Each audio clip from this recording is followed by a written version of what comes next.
Hey y'all, thank you for joining me back for another episode. Now, this was one hell of a week after last week's episode. I really loved everybody's feedback, and I'm happy that you were able to laugh, of course, at my expense, because these two thought that it was the perfect time to tag team me, but I still love them. This week, I have Dani and TJ from the Lovers Quarrel podcast, and I wanted to bring them on for a few different reasons. We are here, all part of the 30s tribe, and many of us eventually want to get married, have a stable, committed relationship, whatever that looks like to you. But I've been very vocal on my platform about the fact that I love love. I love monogamy. And monogamy is not an easy task when you're in the wrong relationship. I realize that. But with Dani and TJ, it brings us some insight as to what it looks like to see a couple our age and know that they've only been monogamous. Like they're the only people they've ever been with each other. That's it. So outside of monogamy, I also wanted to talk to them about rough patches and making a marriage work, or maybe a relationship that you might be in, because not everyone wants marriage. But even when sometimes you really don't like each other, they talk about times where they've been in the same house and don't even speak, but then they find a way to make it work when it feels right, like when it's falling apart. So also they talk about, how they do certain date nights and keep it, fresh and fun for each other. Now, I'm 100% aware that we're all different, but I also think that some things within relationships and marriages are like universal. I'm not sure if that's like the right term, but you know what I mean. We also talked a little bit about domestic violence and how they've dealt with it with a few things that have happened and, the stigmas and the double standards behind it. I'm actually working on a really special episode about domestic violence because I just want it to be perfect when I put it out. Now, anyways, I had to ask myself when I finished the episode, like, woo, girl, like, are you ready to have like one penis for the rest of your life? Like, can I do this with my partner now? Is this the right time? Like, there's all these things that I ask myself, and sitting in front of them is just, it gives you hope. It lets you know that, it's very possible and it's never going to be perfect. No relationship is perfect, but their relationship is it's something fun to look at and see them. It's just, I don't know. They're just so cute. Anyways, I love having different guests with different lifestyles because I know we can all learn something from everybody. Basically, we should always reevaluate our lives and redefine what we're working towards in our future. So I'm always going to be bringing you different guests, different outlooks, different stories. So anyways, let's go ahead and get this party started. So today's podcast is brought to you by Audible. I want to really talk to you guys about this one today because I'm going through some serious shit with my teenage daughter. And I'm currently listening to the 5 love languages of teenagers. Now, with Audible, you can get a free book download and you also get a 30-day free trial when you go to audibletrial.com/shit-I'm30. I've been reading the 5 love languages of teenagers by Gary Chapman. He's also, you've probably heard of the 5 love languages, like that really popular book. Well, guys, if you have a kid, probably let's say over the age of 10, so 10, 11, 12, up to 17, maybe 18, I'm going through it with my teenager. Ayana and I are at war. I don't know how to deal with this. So I have been diving into this book, 5 Love Languages of Teenagers. He gives you practical tips on how to love your teen effectively because it's really hard to like love her right now. I love her. If you get it, you get it. How to navigate like key issues with them, their anger, their independence, how to set boundaries because right now it's really hard. It's like she's a completely different child and she's not just a kid now, she's a teenager and like almost a grown up. It's a really weird fucking stage for me. And it doesn't matter if you've been a teenager before yourself, you don't know how to do this. So it also teaches you how to support and love your teen when he or she fails because they're going through it. And I know this. So it's just really hard for us as parents to figure out how to navigate this stage. So again, go to audibletrial.com/shit-I'm30. You don't have to just get this book. They have over 180,000 titles you can choose from. You can listen to it on your phone, on your computer. It doesn't matter. If you know a friend, it's the holiday season that has a teenage kid, seriously, send them this link and say, go get this free audiobook. Like anybody, send them the link. The link is going to be linked on the description of the podcast. I am going to be talking about this soon because I have been at my wit's end. I cried my lashes off last week because I've been, like I said, at war with this child of mine. But yes, go ahead and get this. audibletrial.com/shit-I'm30. Okay, we're going to start the show now for real. Bye. Welcome to the Shit I'm 30 podcast. This is the weekly show where we discuss and share our unfiltered opinions on topics such as mental health, relationships. Sometimes it gets a little kinky and we talk about sex, parenting, and so much more. With me, your host, Carla Ramirez. Now, my goal is to get rid of society's expectations about where we should be when we're in our 30s and just free ourselves to live the lives that we've always dreamed of. Now, friends, remember, it is never too late. What? 5, 4, 3, 2. I feel like we were in a movie there. Countdown.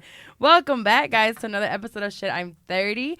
Finally got to do this episode with a couple that I wanted to have on, and I seen them. I met you guys when? It was at her live show. Yes. At the college. I can't remember which college it was, but yeah. Yeah, it was at some college. Baruch. Something like that. I think it was Baruch. Yes. Whatever, some college here. Yeah. And I was like, I like them so much. Hey, why don't I? Okay, I do. You can hear me, right? Mm-hmm. Okay, cool. I'm just making sure that my engineer over here and producer got everything going on. All right. Well, I hear you loud and clear. By the way, her has a name. Wait. Thanks. I thought her mic was off. Didn't she say her mic was gonna be off? It's going off. It's going off now. I told you she does not last. Last time she didn't make it to a minute. She didn't make it to a minute this time either. All right. Well, anyways, this week we're gonna start with our shit you should know, and I wanted to bring this up before we go into like who you guys are and what you do and what your podcast is, because I'm always reading something on the news and. This week, I think almost everyone has seen When They See Us with the Central Park 5. Actually, she has not. You haven't seen it? I've seen it. By choice. Yes. I do know some people that by choice have not watched it. I've chosen not to watch it, but I know about what it's about. Yes. Okay, why by choice? Why did you choose not to? Because I really didn't want to be like traumatized by what I knew I was gonna see and hear. Like I read up on it, obviously, and then and I just didn't want to. It's like I knew I was gonna watch something that was gonna make fuck me up, and it's gonna like make my head make me want to cry. So you know all of the details of it. You just didn't want to watch it. Mm-hmm. Yes. What did you think of it? I thought it was great. I thought they did a good job. Great acting. Taught me a lot. It taught us so much. But something that now we're seeing more often in social media and in the news is people that are wrongfully convicted. And there's a podcast actually called Wrongful Conviction. I don't know if you guys have ever listened to it. It's super popular.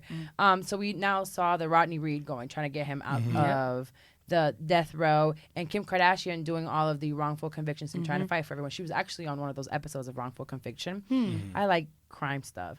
Same. Right. So on BuzzFeed, I saw an article that it was stating from a man that was wrongfully convicted. He was in for 7 years. He's saying it's not enough to just free the innocent. We must rebuild the lives that are shattered by a broken system. So if we go in depth as to what happens after they get exonerated and they get let out, nothing really happens for them. And it's awful. So basically I saw in here that wrongful convictions are very common in our legal system. And since 1989, more than 2,500 people have been exonerated after proving their innocence.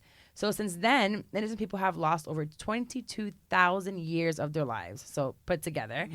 And taxpayers, us who work, we've spent over $4.1 billion incarcerating them. So we have to provide, it's not public assistance, what is it called? Like housing, meals. No. When they're actually going through the system and they need lawyers, public lawyers. Public defense, Public defenders, and feeding them and housing them in jails. Like that all costs us so much money.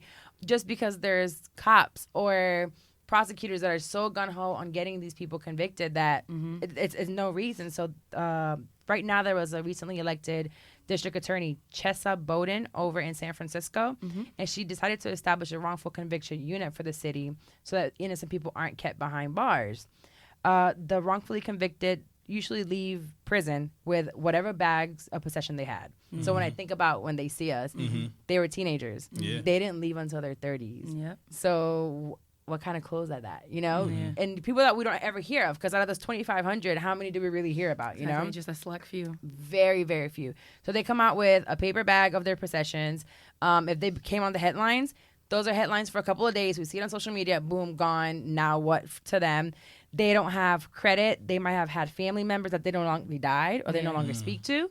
Because if they've been gone for 30 years, their parents probably died. They have cousins or nieces or nephews or brothers. They've lived their life. There's nothing that you have in common with them. They have no credit. They have no education and no job history. So now, how do they survive? How do you re-enter the world?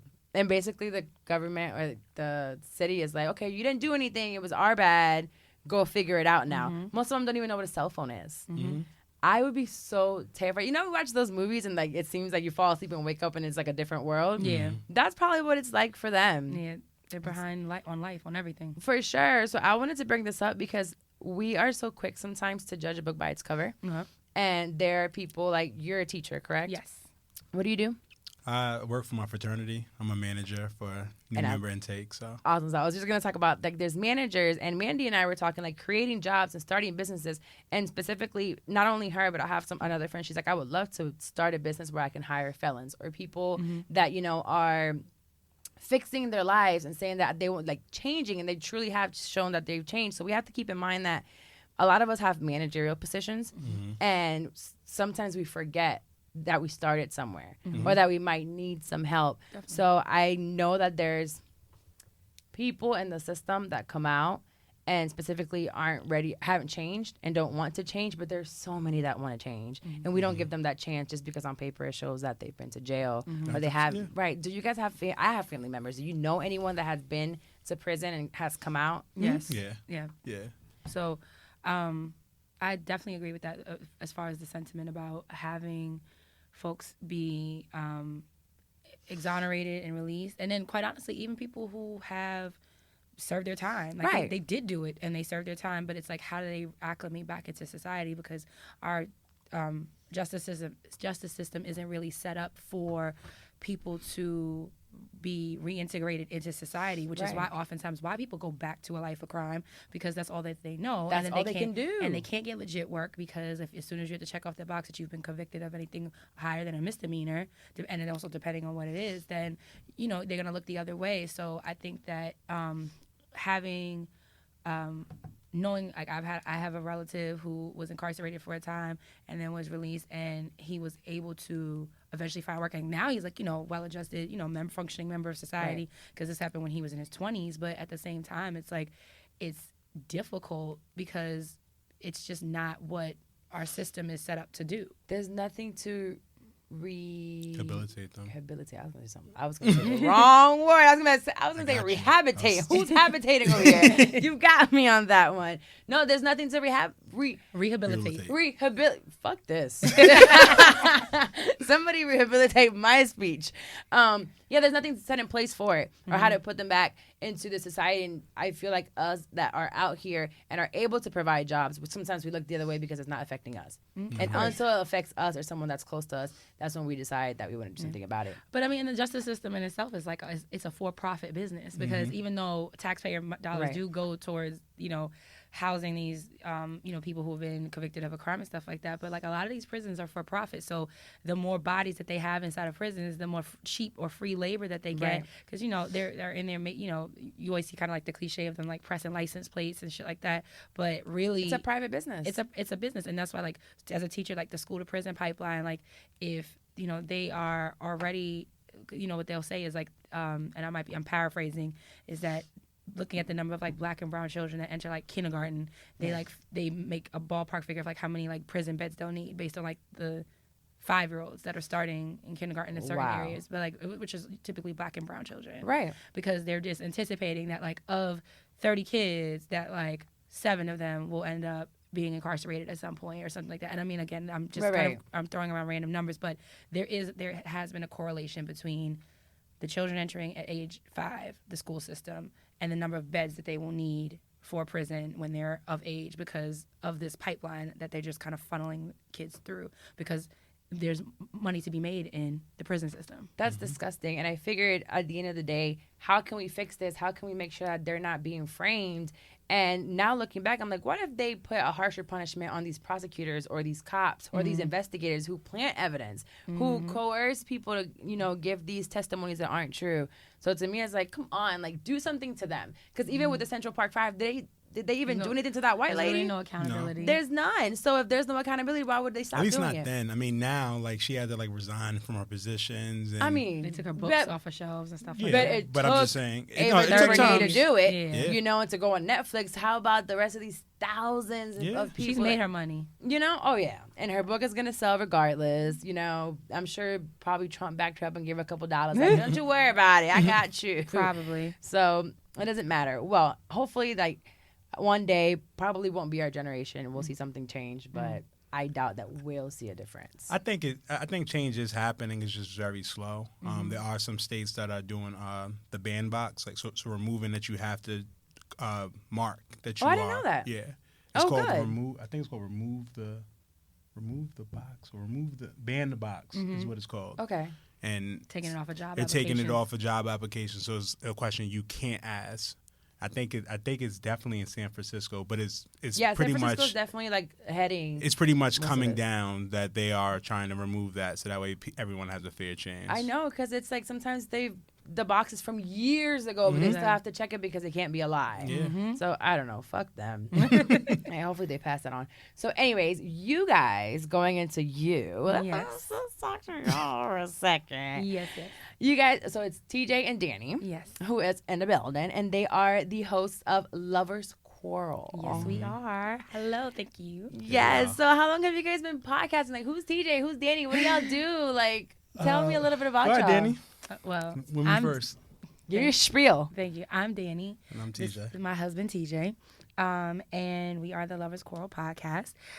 We have been podcasting for probably, and we put it all together, probably about 3-ish years. But we, the story that is us is that we kind of took a stab at the podcasting thing about 3 years ago under a different name and a different angle and approach, and it really just wasn't like didn't feel. It was trash. Yeah, it didn't feel good. It didn't feel authentic. It didn't feel like us. So then we kind of like let it kind of die down. Then I got pregnant, and then I was like, man, fuck this, because I'm like I'm working, I'm pregnant, I'm about to be a mother, and then after our daughter was born, a couple of months later, we were like, okay, let's like revisit and like rebrand and come back at this like better.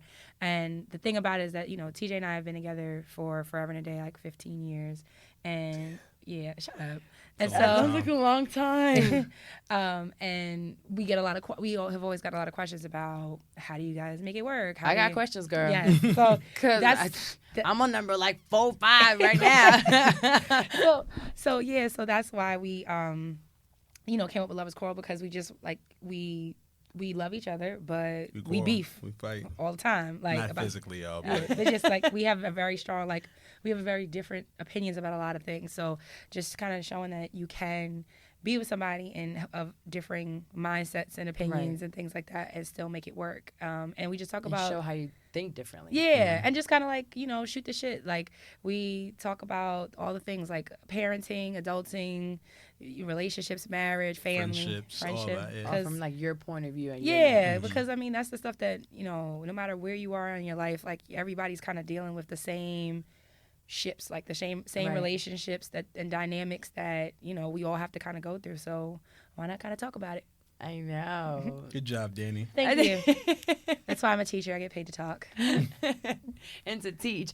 Well, one of the biggest things for me when I talked to you guys when I met you is you're like, oh, so we've been together since was it high school? High school, yeah. And I was like, whoa. Yeah. I can't even imagine being with the same person since high school. Yes. And that's even outside of the physical aspect of it. Just the mind part. So when I was on live yesterday, I'm like, what do you guys want me to talk to TJ and Dani? What are some of the questions you want me to ask? And the first one was, staying together this long. So we'll take, because I'm going to talk about the sex part because I'm interested. Got it. But before we get to that, it's just, how do you stay together, like, because you want to and not just because? Because for me going back, I remember from 17 to 25 when I was married. By 25, you're a completely different person. Yes, you are. And I'm thinking you guys are completely different people than you were when you were 15, 16. So how do you make it stay? How do you let the love stay without growing apart? I think for us, we're friends. We're friends first. Okay. So although we're in a relationship, we're still friends. And that kind of drives the relationship. So I can fall in love with her but even friends over and fall over. apart. Yeah. Yeah, exactly. But it's different when you're just in a relationship with somebody and the only thing that y'all have is being in a relationship. Right. But because we are friends, even if we do fall apart or we beef, we still have to remember we're friends. And true friends, when y'all beef, y'all can always come back together. So. Yeah. But there's friendships that don't last. Yeah. I think too, it's just like who we are as people. I think it's like so like you're absolutely right. Like I'm not the same woman. Like I mean, I wasn't even a woman then. I was a girl. You know what I mean? And now I'm 32 years old. And so of course I'm not expected to be the same person I was. But I think, and we've definitely had our growing pains and have gone through it with each other. And one thing what I always kind of say is because I know what you're gonna say. What? So I'm 8 months older than TJ. You're a whole year. Oh, you're a cougar. Nah, Yes, exactly. I heard you like I'm young. No, he went to a different high school, so I wasn't clear. So I would have bagged you. We anyway, went to the same high moving school. on. Stop it. Moving on. We had to respect Carla's time. So. No, but like I was a school year ahead of him, right? So I was a senior, he was a junior, and so I kind of always met these, like I hit those milestones just before him, like graduating high school, starting college, pledging a sorority, graduating college, all these things, and so those are like really hard times for us sometimes in the beginning, like those growing pains, because those are like literally you're figuring out who you are as a person, right? Period. Let alone like doing it with someone. So. We definitely had moments where we were like at a crossroads, like, do we keep going or do we go our separate ways? But what I found is that both of us did is like we kind of gave each other the space to be like go through those uncomfortable growth moments and not like stifle the other person. Sometimes he did give me the blues, and but he also like got over it, and and it ultimately at its core, like he supported me, and he was like, all right, like I don't like it, but do you? Or because like one thing I think we both agreed on was like we never wanted to do something where we ended up like resenting the other person. And so, I think that's the biggest part, where you say some things that don't. Some ask like about arguments, because you're like, oh, we get over it, we're friends. There's arguments that are really bad. What do you do? We have gone for the jugular. Yes, that's gone for the jugular. I have said some There's been disrespectful times shit. that we haven't talked for weeks. We live like in roommates. the same house. We're like roommates. Yeah. like not one word. Like I mean, outside of like, outside did you of pay the bills? Yeah. Like outside of like send me just the mortgage. Like real general stuff. But yeah, we'll be like two ships passing. And who breaks the ice first? Because I think there's always someone who says I'm sorry first. Or maybe not. Maybe I'm sorry, but like okay, fine. He usually gets mad. He gets mad. He's the one that like cops the attitude. It takes a lot for me to get upset. It's the truth. Go ahead. I just want to hear you. Am I somebody who gets upset often? You don't. Thank you. So but I rest my case. I'm not always the reason why. You're not. No, I'm not saying you're the reason why, but you are like easily perturbed. Like you just be like, okay, well, teaching words. Exactly. I'm like, what the fuck is that? Like per who? But he's like he's the one that like gets like worked up about stuff, right? And then like it'll lead to like a fight or whatever, because depending on if I got time or energy, I might be like, I don't want to argue. Other times I'll be like, all right, I'm with the shit. Like let's do this. Sometimes, not always. A lot of times. Let's not. No. I mean, I like arguing, but I think arguing makes relationships so much better. Manny doesn't understand that we like when I was just about to say I done turned on the. No, it does not.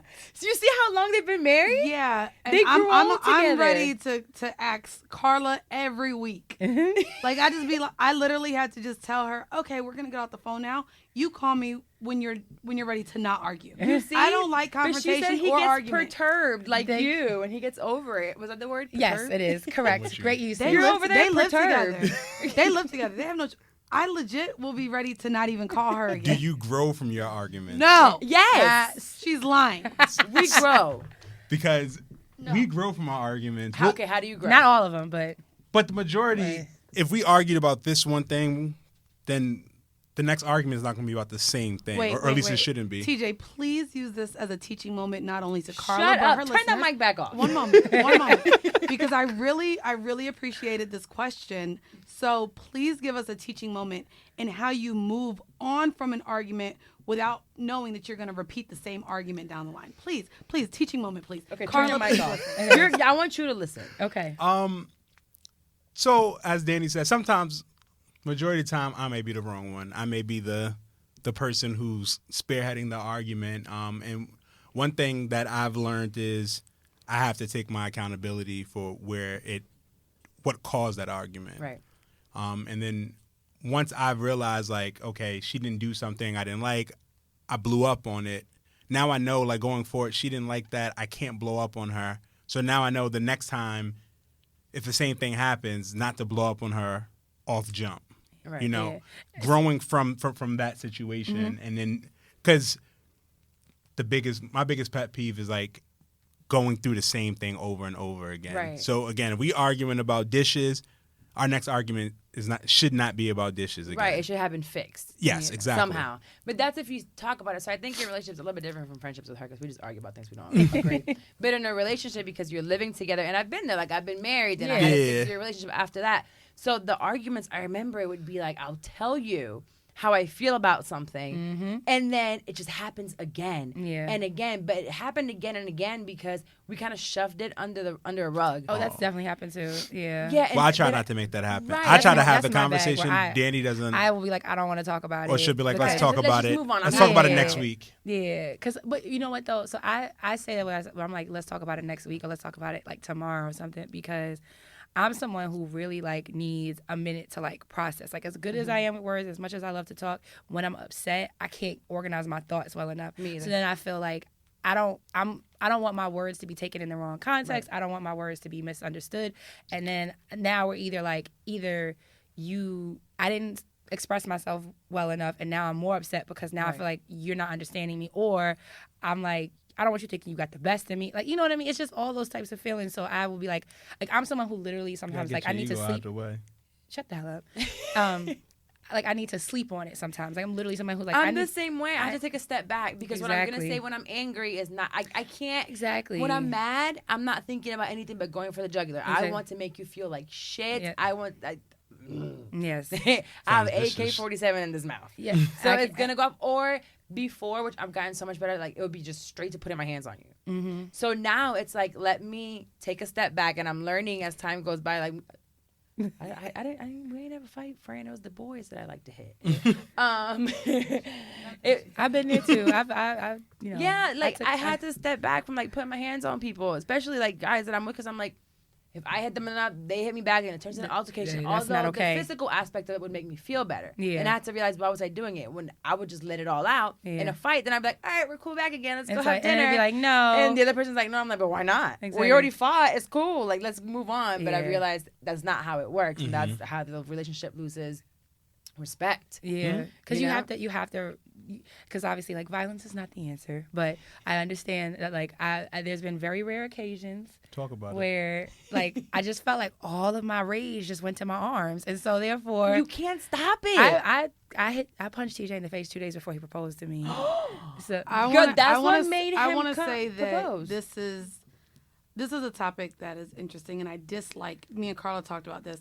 I hate the idea that you as women can sit here and say it with probably no kickback that you guys have been physically abusive to men, without really anyone to really think anything of it. And It's a double standard for sure. Yeah, but if TJ sat here and said, I punched the shit out of Dani a couple days before our wedding, Literally, it would be a different response. Oh, And absolutely. this is something that I've talked to Carla about, because her anger and how she talks down on men, and even knowing she has put hands on them before, it used to be like, girl, I hit the fuck out of him. That's not okay. It's not. And I want to know why or what led y'all to even think it's okay to put your hands on a man. That was one of like there was one of 2 times I think that I just was like, I felt like my words were not you're not receiving them. They weren't being received, and I felt like so it's kind of like I'll put it like this. As a mother to a toddler, right? Little kids, when they don't know how to express themselves and use their words, what do? They throw a tantrum. They throw a tantrum and they hit and stuff like that. So the reason behind it, and I also attribute this also to like youth, because we got engaged really, really young. But was like, I mean, and it started as something kind of small, but I felt like TJ was showing. Actually, I felt like he was showing off in front of his friends. Like he had just. Listen, I'm telling you, this is my truth. I wasn't right? showing off. So I felt like, okay, mind you, this was like a long time ago, but at the moment, I felt like he was like stunting, like trying to like show off in front of his friends, and was trying to like embarrass me, and because he was trying to like, when I'm like, I need something simple, right? I was like, you need to like clean up something or whatever, and I felt like I was being disregarded, brushed off, all the stuff like that. So then that led to like an argument. And then the argument, we were like in the back room of our apartment, in our bedroom, and we're arguing. And he's like, and I want to almost think that maybe you were like laughing he probably was like laughing at me. And so, can you imagine? So, I'm not excusing my behavior, but can you understand the feeling of like you feel like somebody is moving funny because they're in front of his company. He's disrespecting you now by laughing. But like now, like arguing, and then like he laughed. So I'm laughing right now as you're telling the story. And I don't want to put my hands on you because I'm glad you don't. It grew, and it was literally like one of two times in 15 years. And so, but with that being said, I think that was like it finally like sent me like off thinking like I'm not being hurt and you're mocking me like and you're like you're laughing at my anger. And so that point is like I think I kind of like swiped his glasses off his face or whatever. And and then from there he kind of just was like stop, and he was like I got plans for us. And I did. Then I was like I don't care, I'm going to my sister's, blah blah blah blah, because I was so angry. And then he proposed 2 days later, but he already planned on doing that. But it's true what you say. It's not okay. When we put hands, and I would be like, I remember one of my very first episodes, Dexy and I talked about domestic violence, and I'm like, yeah, I'm the aggressor, and we talked about it like it was just fine. And we also said if it was a man on the shoe, it wouldn't be that way. I'm not gonna lie, like even you just casually saying, well, he made me mad and embarrassed me, so I hit him. And the way you talk even about how you used but to that lay has hands, to do, that's me thinking now that I can go back and say that has to do with. The double standard is there. It's bullshit. But it's still a double standard at the end of the day. Just like when men are out here hoeing and sticking it into everything, but a woman does it, and realistically in society, they're hoes, but men aren't. Mm-hmm. So it's a double standard we can't get past. But as now that I've gotten past that, I can say it's not right. It's not right for us to put. I don't want to put my hand on anybody right now. And I would never do that ever. Like, especially like we're parents now. Like for me anyway. Like I know I would never demonstrate that behavior in front of Tatum. It comes from immaturity. It comes from lack of self-control. Mm-hmm. Because I didn't have self-control, and I grew up fighting. Like that's how. In my family and me growing up, that's how I fixed everything. That's how my father told me to fix it. Just today, I was online with my little brother came up. I was like, whoa, that's weird. But he was saying something, and we started talking about how I had to defend him. My dad took me to fight this boy named Forrest, this white boy, because he beat my brother with a 2x4. So it's like, go fight. And everything was a fight, always, even towards my parents. Like, I didn't just fight the men that I was dating. I fought my parents. I fought my auntie. I fought my siblings. Like, it was everybody. Fighting everyone. She fought her grandma. I fought. Right, and you laughed. And she laughing. She think that shit funny. But it's not funny. When I tell you she problematic. Sorry. No, but I get that. I get that. But what we can do is we can appreciate that Carla has grown.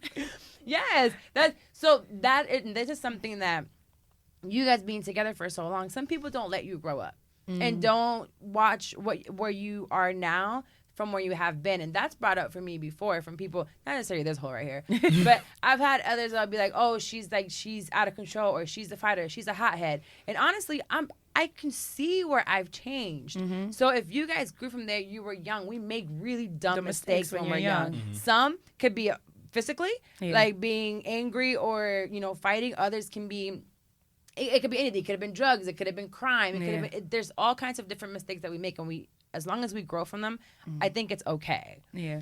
It's not an easy place to come to. So like that, and I mean, and just to say, like, you and I, like, we have this thing in common, but then even still, like, yes, and it's like a spectrum, right? Because that I didn't grow up where I was being told, like, you gotta like square up with everybody, like that's with everybody that disrespects you. I fight that all the time with my students, because it's like they think that every slight is like a reason why they have to put their hands on someone. Why are you looking at me like that? Exactly. And I have to tell them, like, there's people gonna talk about you for the rest of your life, and you cannot like swing on everybody that you feel like slights you or disrespects you or whatever. And so even with like, and like I can say that even though like I laugh or like kind of say it lightheartedly now, like it was not my proudest moment. I was not thrilled with myself or anything like that. I was upset that I even got to that point, but I just, I get an apology. I've been apologized to you. I don't know if you apologize. Oh my God. Are we going to apologize now 15 years later? You know what? We're live. I apologize for that indiscretion on my part. Facetious. It's not. But anyway, so but that being said though, it's like we all have falls from grace. We do. And like you said, if sometimes it's physical, sometimes it's emotional, sometimes it's whatever vice or whatever somebody has, and we all kind of have to, own up to it, be accountable for it, and then make sure that we don't repeat it. Right. And so that's and I think a big you can thing. say it when you say it lightheartedly, and we're like, yeah, I used to do it. I think one, like we said, it is a double standard. You've grown from it, but society at the end of the day doesn't respect it. I talk about it with my boyfriend all the time. He's like, man, you can put your hands on me right now and like go in. And if I were to call the cops, they probably won't arrest you. Like most likely they don't arrest the women. But if a man so much pulls my hair and I'm like, oh my God, he made me, he's gone. Especially black and brown men. Of course. They're gone. And the consequences for them are so much harsher. Much harsher. Yeah. So, whatever. Whatever the fuck the word is. But for them than it is for us. You know, and even if they... No, but it really is. The consequence... That's the whole thing. Like, double standards are bullshit. Like, whatever they are, they're bullshit because whatever side of the fence it falls on, somebody's getting slighted. 110%, because regardless of the fact, the same punch comes from me to him and from him to me. We go the court of law and the way our justice system is set up and how the double standard shows in our society. Nothing is going to happen to me. Women are going to jail now for domestic they violence. are. So to But put not- out the not narrative the that rate. they're not going out like the rate of it. Oh, If you hit a man and he calls the cops on you, and especially it'll if there's never physical, be the you're same going as to a jail. man. You're going It'll to jail. never You're be the still same as a going to jail. man. As my sister being a prosecutor over in Lakeland, she was part of the DV division, and she's like, yeah, I would prosecute them, but most of the men, the problem is they won't press charges. So as a man, because of society, you have to be a man. A girl hit you. So how does if you tell one of your homeboys she was beating you up, how they gonna look at you? You don't laugh, probably. Literally, men will laugh, and it's not right, but it's the reality of it. So you won't press the charges. So yeah, they'll take you to jail, but they need the cooperation of the man, and it never happens. So you they do arrest you, they take you in, and the man won't do it. So And the the rate of cycle women repeats. and it repeats again, and it never stops. So for women, the consequences are the same because society tells men, you don't sit here and press charges on a woman for this. Like, it doesn't happen. But moving on from this to the part that that I wanted to talk to you guys about, because I don't know how you do it. You guys are each other's first. Yes. How the hell? I have so many questions around that. Because I remember my first, and that was a long time ago. I've experienced so much after that. How do you make sure that not only you're growing together, like mentally, emotionally, in your careers, and then like you're the only one that you fucking? Yeah. So That's gotta grow too. That's just how it fell. So I love how you look at her and smile. You're like always smiling. That's my homie. That's my. So I think girl. one of the it wasn't like, obviously when we met we didn't know that we were going to be each other's forever. Of course. Like I was just like, oh, I got a boyfriend, I got somebody to go to prom with, all that stuff. Someone to change your life. Okay, see. So I came through the door like, come on, let me take you out the slums. oh, you just you fix my life. Pretty What, much. did you say the slums? The slums? Yeah, I took you out the slums. The slums, really? Of Queens. But go ahead. We're not going to Continue, disrespect or babe. slander Queens, sir. Continue, babe. So where are you from? I'm from Harlem. Oh, is that better? Not really. Ask her where she went to high school. I went to school in Harlem. That's how we met, but that's fine. Oh. It was an opportunity for me. First of all, I went to a better high school than you, sir. So, In Harlem. As to answer the question, excuse me, we need to be Go good ahead. guests. Okay.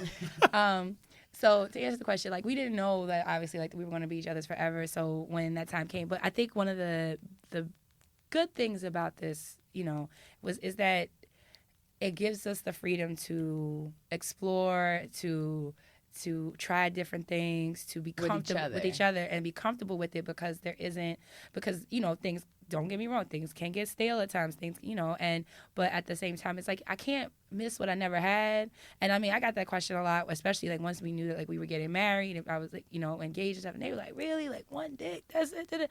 And I'm like, one dick and done? And I was like, but I just, it didn't really bother me that much, because like I can't miss what I've never had, and that's very true. And all things considered, like, I'm a woman, I have a body, and my body reacts to the same stimulation as the next person, so I know that I'm enjoying things, so I know that I'm not like I don't think we'd be still here sitting here together interviewing with you if it was just like a complete dud every single time or anything like that. It's just that it just happens to be with one person. So it's like we always say, like, we know that we're like the exception, not the rule, and that's fine. Like, it just works for us. Right. Mm-hmm. But But monogamy is a thing that is. I like monogamy. Mm-hmm. I haven't just had one yet. Not at all. but that's most people, and that's cool. Right. But how do you stay away from temptation. So to I think me, temptation happens. Danny's never stifled me as far as allowing me to just be myself. I can still go to strip club without her. Oh, you like the strip club? Yeah, I do like the strip club. I do enjoy an occasional strip club. So you go to the strip club and do what? As a man? Throw money, slap ass, No, you go. Okay, get dances. You get and then come home and fuck her. Yeah, great Or I'll foreplay. be with him. Sometimes she'll come. Okay. Great questions. No, because I know, like, I have my cousins, which I could probably say this because they're separated now. So hopefully, I got different cousins. Oh my God. He goes to the strip club and he don't go and like throw money and go home to his wife. He goes, throws money, fucks, does whatever, and then goes home to his wife and then gets the strippers' numbers and then that's like a lot. Yeah, and that is what I see more often than not. There's a lot of the men that diseases out here and stuff like cooties that. is real. Oh, they really are. And there's a lot but of stuff most that you gotta men, be mindful of. You so. would think like a strip club is tempting to try to taste something else. I think, at least for me, like Dani is my best friend. I can do anything with her. She helps me. She supports me. So to fuck that up for 5 minutes of pleasure. For some sex, like to me, it's not worth it. Like sometimes you got to pick and choose your battles, and that's not a battle. Have you guys brought anyone in? No, we have not. Wait, so you only have one date and you don't bring anyone in? So it's strict like nothing, just Yeah. A and B. There's no one to see the way in. I don't think that at this. I mean, again, everybody reserves the right to change their mind, but at this point, and all the time we've been together, and even right now, I don't think I'm equipped to be like. That's a lot of arms and legs, and like, and I just feel like I'm not equipped to like have like. I'm not a really good multitasker, quite honestly. So I don't think I could like. Pay attention to him, and then have like another woman in there, and then I'd be like, it could be another man. Nah, that's dead. I don't even think I would want. That's dead. Yeah. Jay's face. I'm good with just being with her. That's it. I mean, I just like yeah. If it were to, it'd be another one. You think maybe later? I mean, you guys are only you said 32. Yeah. So when you're 40, like you guys have a long time to go. I'm not ruling. I would never rule anything out. But I would only do it if Dani really wanted to do it. I would never want to force her or make her feel like she has to do something, just because I feel like that can ruin a relationship. So if it was something that Dani really wanted to do and we talked about it and it made sense, I'm not saying that I wouldn't do it. Right. But I wouldn't. I'm not pressed to be like, we got to have a threesome or we got to bring somebody else in because of whatever. Like, and shit there's is good nothing right now. in you. Were your parents, both of y'all parents together growing up? My parents, growing up, yeah, but my parents divorced when I was like in college. And my parents are still married. So you guys have something to look, you had an example of what it was like, because I wonder if that has something to do with it as well. My parents weren't necessarily like the best example. Like they were like together, but they were just kind of together, but they weren't like, I never saw like love. You know what I mean? Growing up, which is why like, I wasn't like blindsided when they got separated and divorced and things like that. It was more so. But for you to be in college is a long time. Yeah, but I never saw my parents kiss in the 20 years that they were together. Get out. Yeah. So. Oh, that's crazy. Yeah. So that I think it was kind of like They were amazing parents, but I don't think that they were like necessarily the best together. Your goals of relationships. No, they weren't. My sister and my brother-in-law were more like my goals growing up, and because they met when I was like 12, and they're still together now, and so like they're kind of like my roadmap of like what a good healthy couple kind of looks like. But I feel like we all need to have that model of a relationship. I see the one that I look at as my older cousin, him and his wife, and he has called her Bella, which means beautiful, since I was a little girl. So they're his friend. He's always like, Bella this, Bella that. And I'm like, do you really think she's beautiful? Like, do you still think she's beautiful all these years later? Do you really love her like that? He's always like, I love you. And he's all over her. And I'm like, you guys have been together forever. And you still, because I feel like that now. And I'm like, it's been a couple of months. This is cool. But all these years later, you still feel that way? Yeah. So, like, I mean, not all the time. And like, but it's like, I still kind of like, this other, like when he comes and he's got like a fresh haircut and like he got on, you know. I really love them fresh haircuts. Yeah, exactly. And you be like, okay, like, hey. And you know, and so, you know, you feel like a bit like a teenager again. And I was like, actually one of our, like my relationship tips on a recent episode was just like, sometimes you gotta act like a teenager sometimes. Actually, I think it was at the live show, right? whatever. Point is that I was like, you know, we went to a party in Brooklyn when we were up here, and it was like the music, it was, you know, drinks, and then it was like the music was like from the time we were in like high school and college. So I just like, we were like, it was dark and you're dancing in the corner and you just flirting and kissing and rubbing on each other. So, oh, Dick's hard, let's go out now. Exactly. So and this time you don't have to hide from your mama. Exactly. You just be like, and you don't have to like tiptoe around. So that is like, those are like the moments. And it's not all the time. Like there's plenty of times where it's days where it's just like, hey babe, what's up? How you doing? Blah, blah. Like, you know, daycare. Routine. Yeah, like swim class on Thursdays. Like, so how do you make sure you don't go into that routine? Because I feel like that's, I've fallen into that. I think just having that communication, being mindful. Supporting each other. I would like to call it something like an audit. Like you may audit the week or the month and just be like, you know, did we spend quality time together? Did we do these things? If we didn't, then make sure that you do it going forward. Yeah. But being in, you know, routine is normal. Like it can happen. So how do you keep it fresh and going? Like I feel like people stop working on love and like.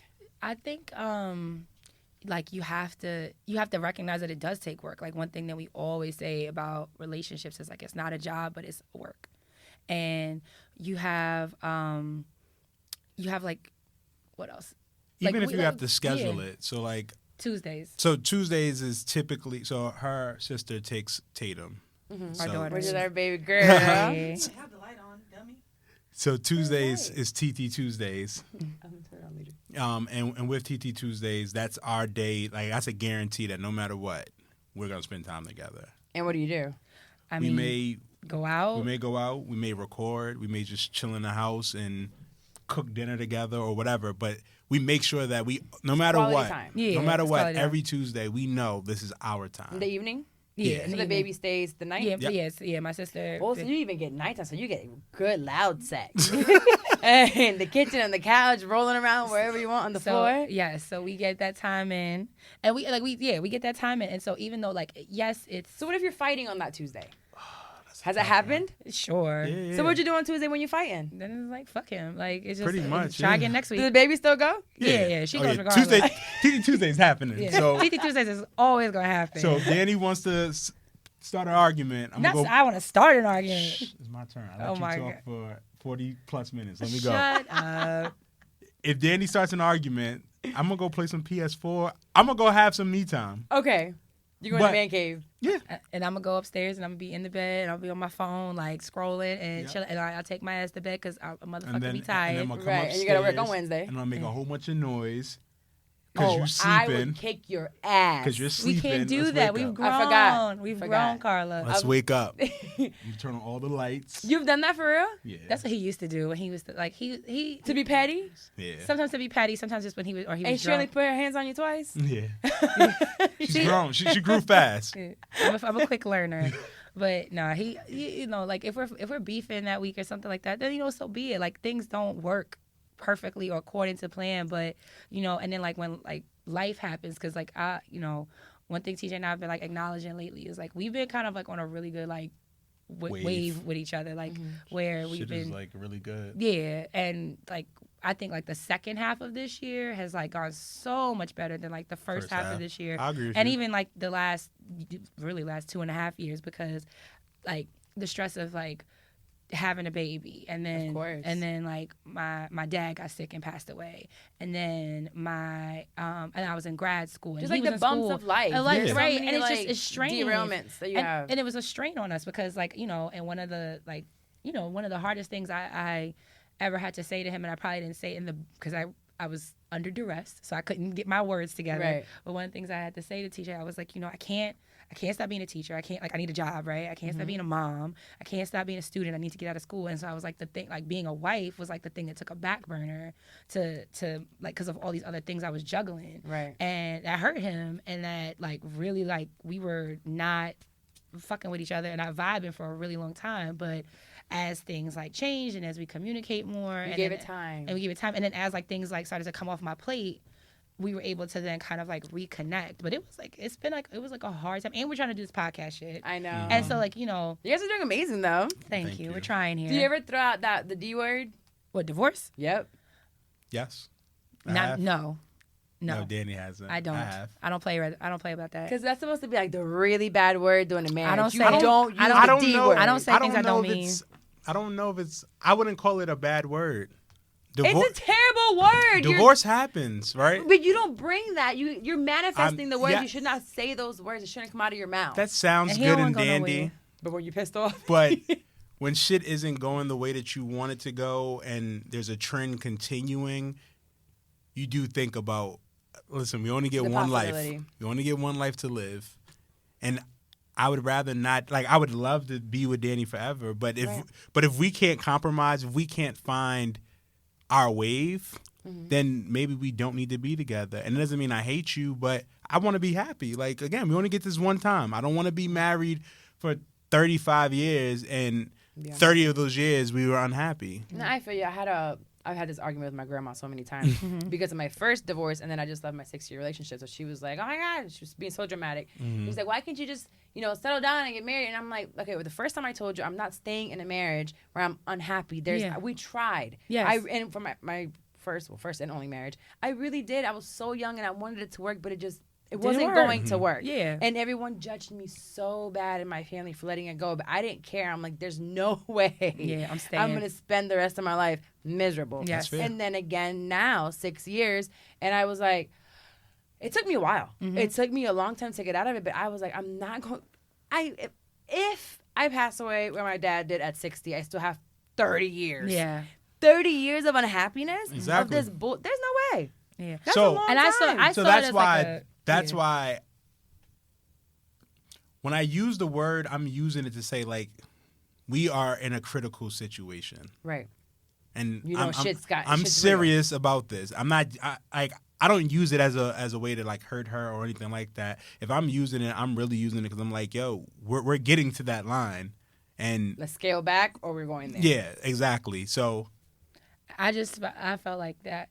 I don't use it because I don't feel like, I feel like there's always, like, we go through peaks, valleys, dark times. Like a fairy tale type of view of things. I'm an optimist. That's not a fairy tale. I mean, that's a good way to think about it. And I'm a realist. But you're a pessimist. I'm a realist. And so, but I just always feel like that hard, like this, like, hard season that we went through, that was like almost like 2 years or whatever. Jesus. Yeah. Was like, but I just kept seeing it as like, there's a light at the end of the tunnel. Right. Like, we're in a dark time. Like an optimist does. Yeah. So that I'm like, we will get through this. And so I like, that's why it did still hurt my feelings, or it did still make me upset, because I'm like, you're not seeing what I see. You're not seeing what I'm seeing. Like, and like, you're not, a big thing I'm always on is about, like, grace and accountability. Like, you're not giving me grace. Like, you're not looking at it as like, yo, she just had a baby and her dad died and she's in school and she's working, teaching middle school and stuff, like, so shit is hard. And you came around. Go ahead. Came around. 2 years is a really long time. It is. And it wasn't like all bad. That's a lot of grace. It wasn't all bad. It wasn't every single day, but there was just like a lot of, like, harder times than easier times. It was just a rough 2 years. And yeah. it was a rough 2 years, but learning from that situation, we learned that communication was important. Yes. And Dani telling me that, listen, pretty much our marriage has to take a back seat because that's the only thing that could take a back seat. I think if she would have told me that earlier, although I still would have been hurt, but it'd been easier for me to process. Yeah, I know what you're getting at. So but I was kind of in the dark on things. Yeah, I kept saying, I was like, all right, I'll do better. But I really didn't have the bandwidth to, like, really do better the way I wanted to, right. And the way he was hoping that I would. So then I would kind of, like, stumble and like forget or neglect or whatever again. So then he got fed up and he got sick of that, because he was like, you keep saying you're gonna do better, but you don't. couldn't. But me being kind of like the eternal thing. optimist, I was like, I really want to try to. Sometimes you're in a rut and you really can't get out of it for a while. And, like, when I think about it, like, I think back on the time, like, shit, I was depressed. Like, I was like 18, like, all of that, like, I put on mad weight. I got, like, you guys look amazing now, by the way. Thank you. Walking in here, it's like half the people. Right? Literally. Literally half the people. And then, but you still have to, like, function in society, right? Like, because, like, the mortgage company don't give a shit if you, like, at all. If you are struggling or whatever. So I just had this conversation with my boyfriend because you're saying your dad passed away, my dad passed away. Mm-hmm. So I thought when my dad passed, like, the world is at least gonna stop for a day. Nope. Give me a day and it doesn't stop at all.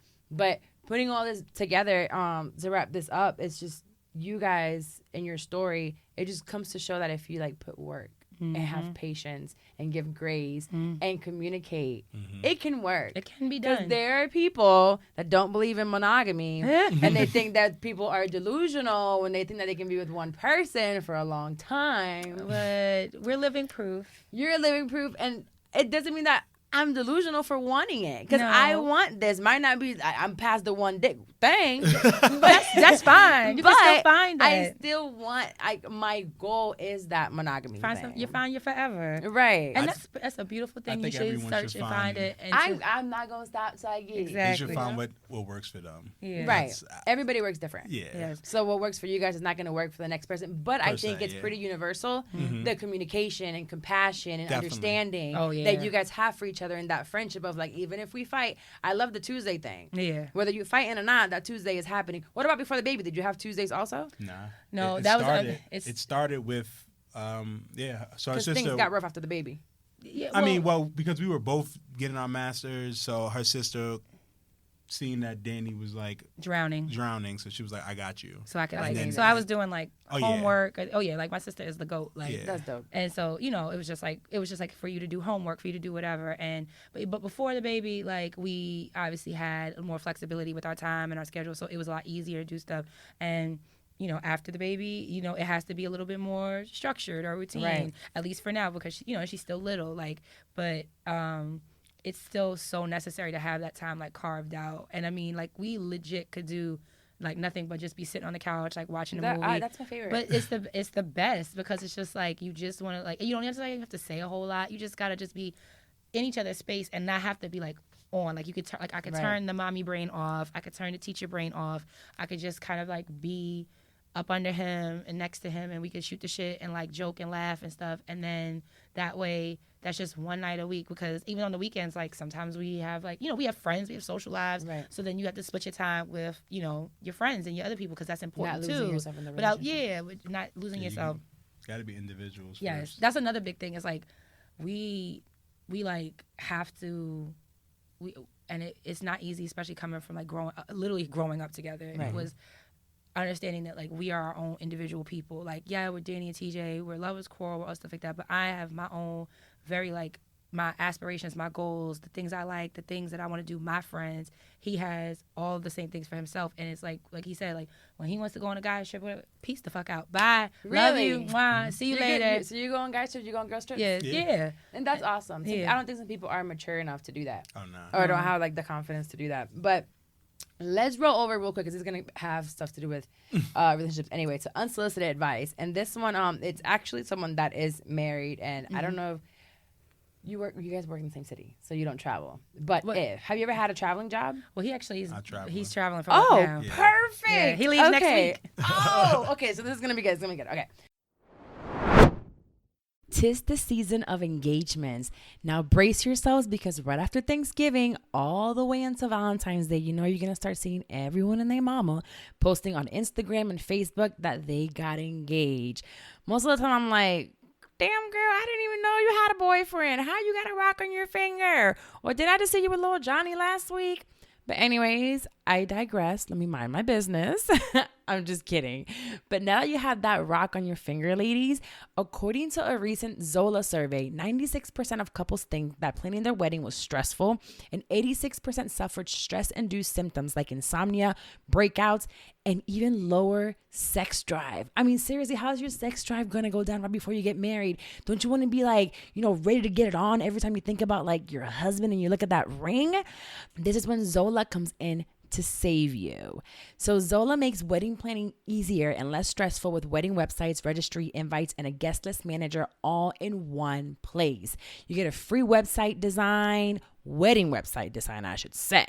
The highest rating registry of all time is Zola. You get to register for gifts, experiences, and even honeymoon funds. Now let me tell y'all, when I decide to get married, one, I'm going to use Zola, and two, I want to go to like Bali or Fiji and be in one of those little cabin thingies in the water, because I want to hunch with the little sharks all around me. I need this. I need a honeymoon fund, because that's going to cost me a lot of money.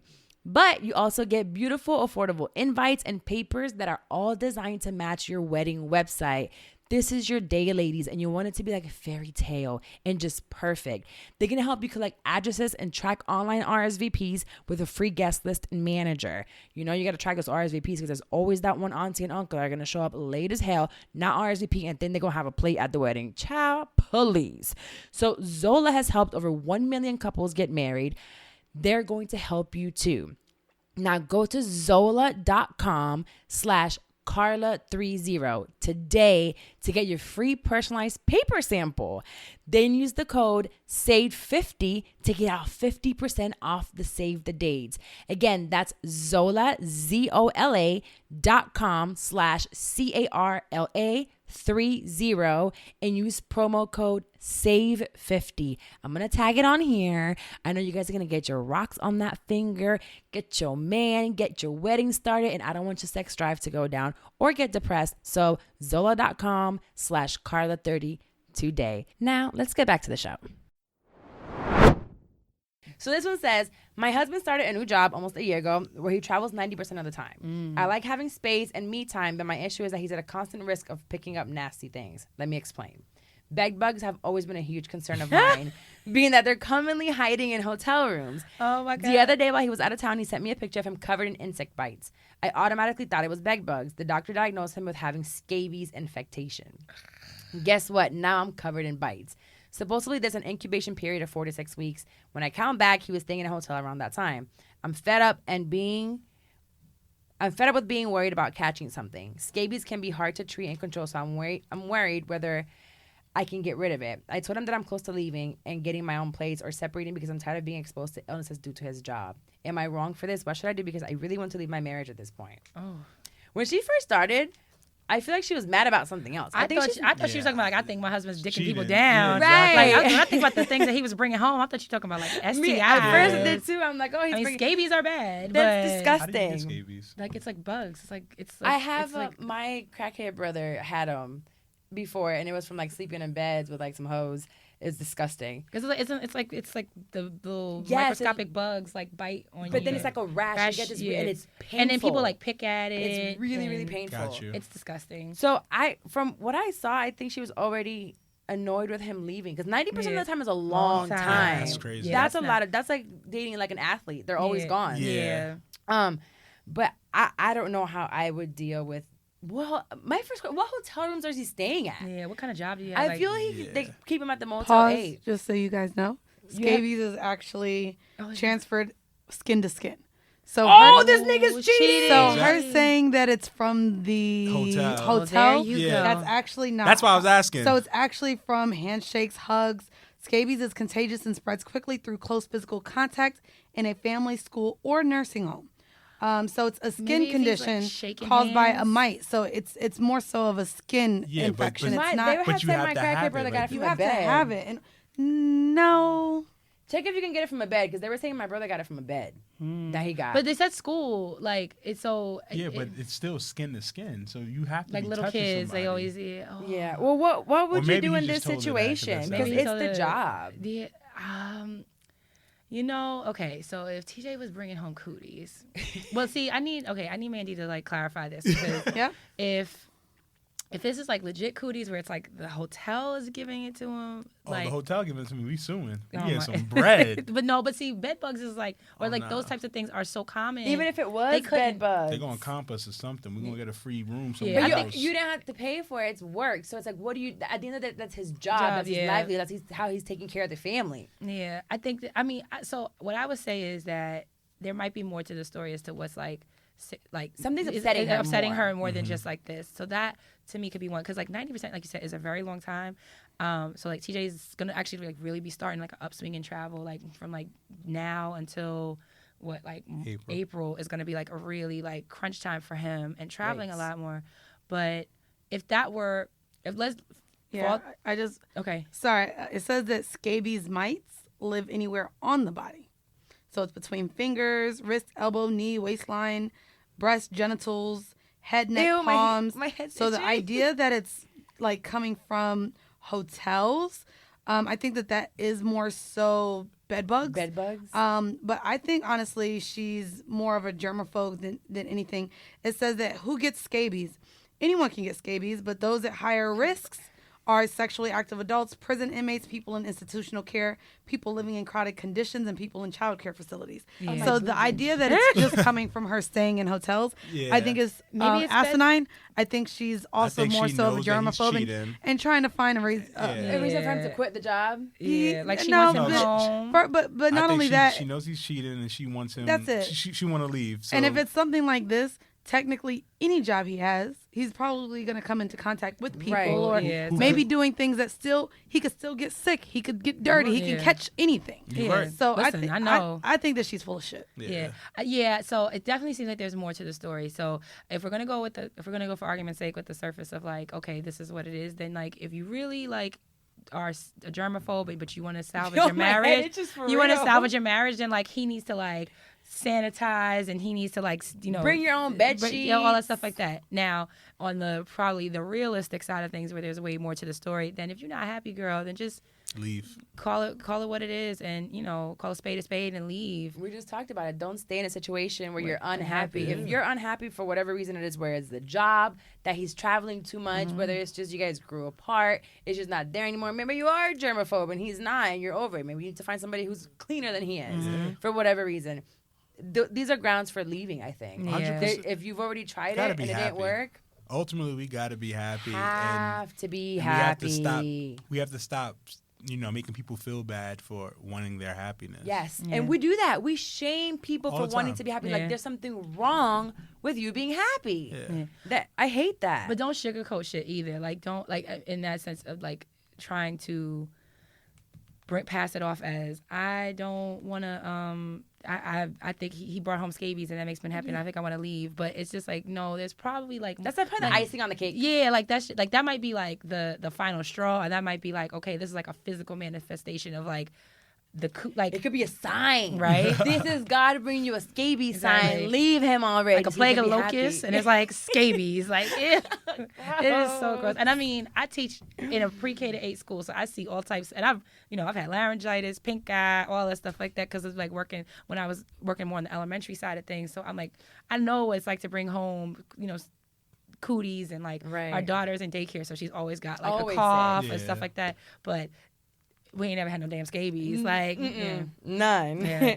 And shout out to working with Black and brown children because there's really no lice. That's also, like, we don't have lice issues. Ayana came home the other day talking about something about lice and that some girl got in. She was like, but I'm Black, so I don't get none of that. Yeah. I said, don't tell your friends. Like, That's bullshit. I've had lice. We know why. You got white people hair. We can see your scalp, bro. We're not gonna do that. you just asked for that. Okay. Like that is the Caucasian side of you. We're not going lice shame in here. Right. Bro, have you ever had lice? Hell no. Exactly. We don't get lice. No, we didn't have lice. Okay. And when I say we, no, she didn't it's have lice. people, brown people, Latinas definitely get lice. white Latinas. You can get lice. I mean, anybody can get lice. Anyone can get lice. Anyone Thank can you. get lice, Let's not be ignorant for sakes of being ignorant, Carla. Anyone can get lice. What it is that Often often be ignorant when she said we don't get lice. Anyone can get lice. Off- She just said anyone can get lice. anyone can get lice. Do they get it? But it's more prevalent in certain communities. There you go. You know, she's a teacher. She know her Black and brown kids don't get lice. Boom, proven. I got one with oh my god. She said, I'm going to turn off the mic. Y'all are so, oh my God. We're going to finish off this with my shit talk. Don't want to talk to you. No, I'm doing that later. I have to apologize for this, but I'm going to say it's not my fault. It's Amanda's fault. And it's my boyfriend's fault. Okay. Because I scheduled this yesterday. And My I was name like, is Mandy. Thank turn it back you. off. Jesus Christ. She just oh, be dropping sorry. the government. I God forget. damn. You have Sorry. to bleep that out. So there's only one name Mandy could be. Carry on. Oh, you want to do my nizzle? So I scheduled this, and I'm like 6 o'clock, perfect, on a Saturday. And I was talking to you guys when I got here because I was, damn near 30 minutes late. Mm-hmm. But who would think that on this? People don't really work like that on a Saturday. Corporate is shut off. Mm-hmm. I know it's New York City, but I'm thinking, it'll be nothing going into the city on a Saturday in the evening. Like, it's past the 5 o'clock, so if we leave at 5, On the busiest weekend of the year, That is the most It is traveled Black weekend Friday of is the year. shocking. Okay, well, I didn't think about that part, but the problem is that I told everyone, hey, is this a good time, a good day? And nobody was like, hey, bitch, you tripping. You know what? If I'd have known... Nobody, so I'm gonna blame y'all too. No, Okay. because had you known that you didn't know, I would have said something. There's no way I would have known. We don't have traffic like that in Orlando. That's fair. When I was here, we were on the train. So you got here in like 25 seconds on the train, it felt like. Everything was so fast. Yeah, we took the train here. Bro, the car did not move. So I was getting yelled at the whole time. Well, New York is the worst place to drive. So just in general, forever, No. going forward. Okay, but and now she- you and know. She was coming from Jersey. And I was coming New from York Jersey. City is Dummy. the worst. So why didn't anyone tell me this? I'm telling you now. Now I know. You I don't- learned my So now lesson. you know better, so Telling you me. can do You gotta better. leave Right. like 3 hours early. We're okay. It's really his fault because he's from here, and I was just like, well, we gotta leave at 5 o'clock. He's like, oh, it takes like 40 minutes. And I was like, all right, cool. We still gotta leave like an hour because it says an hour. He ain't telling me nothing. So it's his fault, Mandy's fault, y'all fault. And then now I know better and I'm gonna do better because Okay. y'all didn't help me Yeah, out. What's take crazy is accountability. even when you do tell her something, she still don't listen. So it don't matter. That's not true. I listen and I learn from my mistakes Lies. all the time. We're gonna listen. The eternal optimist that I am. We're gonna say that she will learn. I she will do will. better. I got I have this. faith, Mandy. I don't I- anymore. She has faith in I'll me. take some blame, but all I'm saying is you gotta be accountable. Take some life- I definitely left an hour before, but that was not enough. 50 minutes. It wasn't an hour. You told me you were leaving at 10 after. No. I left. Okay, don't pull up the receipts. Damn. See, What's accountability. wrong with you? Accountability. I feel like you lying. Now let me go real quick. Scroll up. Yeah, 5:10 I think I was already in the car. for a 6 p.m. recording. Oh, I said no. I said on the way at 5:08. Colored people are never really. Oh no, That's colored. what it- I that's thought I what- was a white that's what Latina. it- you so are. she picks and chooses when I can be black. Oh my you know, God. you You're pick never and black. choose. Calm down. Okay, you pick and choose now because you know what? I'm white Latina, so I was definitely on the way. She Anyways, was in the car. She wasn't the driver. I said colored. I knew what I was talking about. Fuck you. Fuck you. She was not the driver. That was a good one. That was a good pick me up, girl. You picked yourself back up. Anyways, guys, can you plug everyone in and let them know how they can find you guys on your podcast, social media, personal things you might have going You on? got it, Dani. I like your voice. Yes. Thank you, sweetie. So of course, Lovers Quarrel podcast is found on all streaming platforms. So on a phone, a laptop near you, you can follow us on Instagram at Lovers Quarrel Show. You can follow us on Twitter at Lovers Quarrel 7. And if you want to email us with any questions, concerns, feedback, suggestions, peace orders between TJ and I, since I don't want y'all thinking I'd beat him up, but you can email us at loversquarrelshow@gmail.com. Our episodes drop weekly on Friday mornings. And yeah, so it's been an honor and a privilege to Thank be with you you guys so much for coming on. Of I course. love it. Thank And you you for guys are having like us. definitely those goals that people look at, but I hate that goals. I was actually just talking about it right now. That whole, oh, you guys are goals, because you never really know what's going on behind closed doors, and everyone has a different goal at the end of the day. And what is perfect for you guys and what works for you is not going to work for anybody else. So never look at someone else's relationship and say, oh, goals, but you can definitely learn from a couple like you and Thank I, you. because I don't want that one day. I'm gonna be married. I'm gonna have babies, and Mandy's gonna babysit. But wrapping up here, just make sure, guys, that you support the podcast. The way Mandy's gonna support my children, and rate and review and share the episode with your friends. If you have a portion of the show that you really enjoyed, tweet me at Quarell Maris or at Shut 30 Podcast. Hashtag it even on Instagram and let me know what was something about this episode that stood out to you. And I'll catch you back next week. Bye. Well, I hope you enjoyed that episode. I had a great time with them. Make sure you go ahead and follow Dani and TJ. And if you want to hear more of Shit I'm 30, there are more episodes you can unlock on Patreon. It's patreon.com/Shit I'm 30. You can get 1 or 2 extra episodes every single month. And I also write on their memoirs and confessions and things that I'm thinking of. So it's just a community where we can become closer and dig deeper into some of the topics that we have here on the show. So again, that's patreon.com/Shit I'm 30. Come hang out with us over there and join the community and support me and the show. Bye.